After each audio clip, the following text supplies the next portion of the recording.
ces inquiétudes, mais également ces attentes qui ont été partagées symboliquement dans cette vidéo, mais également sur la plateforme Jubanti. À ce jour, il y a une voie à suivre, celle du garant du bon fonctionnement des institutions.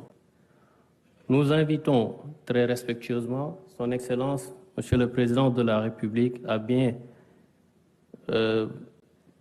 nous rejoindre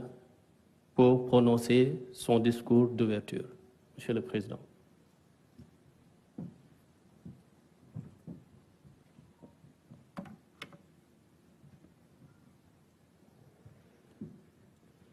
Monsieur le Président de l'Assemblée nationale, Madame la Présidente du Haut Conseil des collectivités territoriales, Monsieur le Président du Conseil économique, social et environnemental, Madame la Présidente du Haut Conseil du dialogue social, Monsieur le Président du Conseil constitutionnel, Monsieur le Premier Président de la Cour suprême, Monsieur le Président, Monsieur le Procureur général près la dite Cour, Mesdames, Messieurs les anciens chefs de juridiction suprême, Monsieur le Médiateur de la République, Messieurs les officiers généraux, Monsieur le Président de l'Union des magistrats du Sénégal, Monsieur le bâtonnier de l'Ordre des avocats, Mesdames, Messieurs les membres de la communauté universitaire, Mesdames, Messieurs les officiers ministériels et auxiliaires de justice, Mesdames, Messieurs les leaders de partis,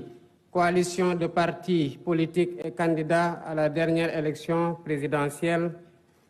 Mesdames, Messieurs les représentants des autorités coutumières, religieuses, du patronat, des centrales syndicales, Mesdames, Messieurs, chers invités, en votre rang, titre et qualité. Je tiens tout d'abord à exprimer ma profonde gratitude à chacun d'entre vous pour avoir répondu favorablement à notre invitation à l'occasion de cette journée nationale du dialogue. Cette cérémonie qui nous rassemble s'inscrit harmonieusement dans nos vieilles traditions socio-culturelles de dialogue que nous perpétuons au sein de nos familles et de nos communautés. Fidèle à cet héritage de longue date, j'ai tenu à maintenir dans le calendrier républicain la date symbolique du 28 mai consacrée au dialogue national. En accord avec l'esprit de mon discours d'ouverture, de mon discours d'investiture, de mon message à la nation à l'occasion de la fête de l'indépendance et de mes orientations au Conseil des ministres du 9 avril, je réitère aujourd'hui la priorité élevée que j'accorde à la concertation comme mode de gouvernance des affaires publiques. Je demeure en effet convaincu que la vertu préventive du dialogue en temps de paix éloigne les spectres de la tension et favorise les dynamiques consensuelles, consolidant ainsi notre démocratie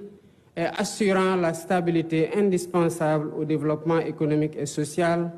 dans l'intérêt supérieur de la nation. Dialoguer en temps de paix,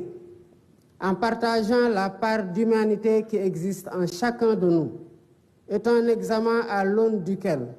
une nation mesure sa grandeur. C'est tout le sens de cette journée, dont le thème porte sur la réforme et la modernisation de la justice. La problématique et l'urgence d'y faire face nous interpellent tous au-dessus de toute considération partisane. La diversité des acteurs ici présents en témoigne éloquemment. De plus, pour faire de cette concertation un cadre inclusif le plus large possible, nous avons lancé le 23 mai la plateforme Jubanti comme Vox Populi pour recueillir les contributions citoyennes. Sa gis-gis ci doxalinu yoon. La justice étant rendue au nom du peuple, il est donc pertinent que le peuple ait son mot à dire sur la manière dont elle doit être rendue. Au demeurant, je rappelle déjà qu'en avril 2018, le besoin de modernisation de la justice avait fait l'objet d'un rapport d'un comité de concertation mis en place par le garde des Sceaux, ministre de la Justice. 6 années après ces concertations, et après avoir été traversée par de violentes secousses, force est de reconnaître que notre système judiciaire a besoin d'une profonde refondation, que seule une approche inclusive permettra de réussir. Œuvre collective, démarche participative et exercice de co-construction. Voilà le triptyque qui doit guider notre action. Sous ce rapport, je voudrais particulièrement insister sur le fait que nous n'ouvrons donc pas ici un procès en inquisition pour désigner un ou des coupables à jeter aux orties. Il est plutôt question de tenir un débat lucide et serein, posé et apaisé, pour ausculter notre système judiciaire, identifier ses forces et faiblesses et rechercher ensemble les solutions aptes à refonder son fonctionnement et à améliorer ses performances. Je ne reviendrai pas ici sur les principes fondamentaux de la justice dans un état de droit, sinon pour en rappeler la quintessence, à savoir la séparation des pouvoirs, l'indépendance, l'impartialité et l'intime conviction du juge, l'égalité de tous devant la loi, la présomption d'innocence, le principe du contradictoire, le droit à un procès équitable et l'habeas corpus, bouclier contre les arrestations et détentions arbitraires. En rappelant ces principes énoncés et encadrés par des textes légaux et réglementaires, j'ai en même temps conscience qu'ils ne suffisent pas à eux seuls pour jauger l'indépendance, la crédibilité et l'efficacité d'un système judiciaire. En effet, quelle que soit la pertinence des textes,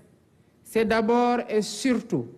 à l'aune de la pratique qu'on peut juger si un système judiciaire répond aux idéaux et exigences de l'état de droit. Voilà pourquoi, à travers ces assises, nous voulons interroger notre système judiciaire en revisitant ses règles et mécanismes afin de le perfectionner et le hisser à la hauteur des ambitions et aspirations de notre peuple. Les thématiques qui seront débattues incluent notamment le statut des magistrats, l'organisation et le fonctionnement du Conseil supérieur de la magistrature, la dématérialisation du service public de la justice et le numérique, le temps du procès pénal, le régime de la sanction pénale, le cadre juridique et institutionnel de l'administration pénitentiaire, les conditions de détention et de préparation à la réinsertion sociale des détenus, le régime de la privation de liberté, la prise en charge des enfants en danger ou en conflit avec la loi. La finalité de cet exercice est de nous aider à baliser la voie pour une réforme pragmatique de notre système judiciaire, afin qu'il inspire davantage confiance aux justiciables et préserve sa dignité. Pour ce faire, nous devons travailler à mettre en place un système plus transparent de gestion de la carrière des magistrats, à définir un régime de privation de liberté mieux encadré, à aménager un dispositif législatif et institutionnel de nature à favoriser la célérité dans le traitement des procédures judiciaires et à humaniser l'univers carcéral, à instituer des plateformes dématérialisées et fonctionnelles et améliorer le fonctionnement du système par l'allocation de moyens budgétaires suffisants et la poursuite du programme de construction et de réhabilitation des infrastructures. Il convient aussi de rappeler que pour bâtir l'état de droit que nous voulons, la réforme et la modernisation du système judiciaire ne doivent pas seulement se limiter au volet pénal, qui, il est vrai, polarise plus notre attention collective. Nous ne devons pas oublier les affaires civiles, dont la matière commerciale constitue une composante majeure, le droit du travail et le contentieux administratif, autant de domaines dont la prise en charge conditionne le fonctionnement de la justice. En portant nos réflexions sur tous les sujets à l'ordre du jour, je souhaite que nos échanges s'inscrivent dans une démarche pragmatique et répondent à la finalité de l'exercice. Mais ce faisant, gardons-nous de vouloir bâtir une république des juges qui remettrait en cause le principe cardinal de la démocratie, à savoir le gouvernement du peuple, par et pour le peuple, en vertu duquel les élus restent les dépositaires légitimes du pouvoir étatique. Je suis confiant que nous pouvons y parvenir par une concertation sereine, ouverte et apaisée. Sur ce, je déclare ouverte la journée nationale du dialogue et souhaite plein succès à nos travaux. Je vous remercie de votre aimable attention. Voilà, c'est Khali. Président Khali Nouyondi. Wow, Excellence, Monsieur le Président de la République, nous invitons l'assistance à rester sur place le temps de permettre Son Excellence, Monsieur le Président de la République, de se retirer. li doon itti ji rek mooy dellu si ci wolof li nga xam ne moom la président wax ndax nee na lii lu mu doon xaar la itteem la woon bëgg-bëggam la woon nee na nag lii nekkul ne dañuy def bi maanaa teg doon du baaraamu tuuma kenn ne dañuy def procès Massamba mbaa procès Mademba nee na daal am na lu fi xew am na ay doxalin yoo xam ne ni moom ak Moustapha Niasse ndeysaan président ancien président de l'Assemblée image bu rafet Khali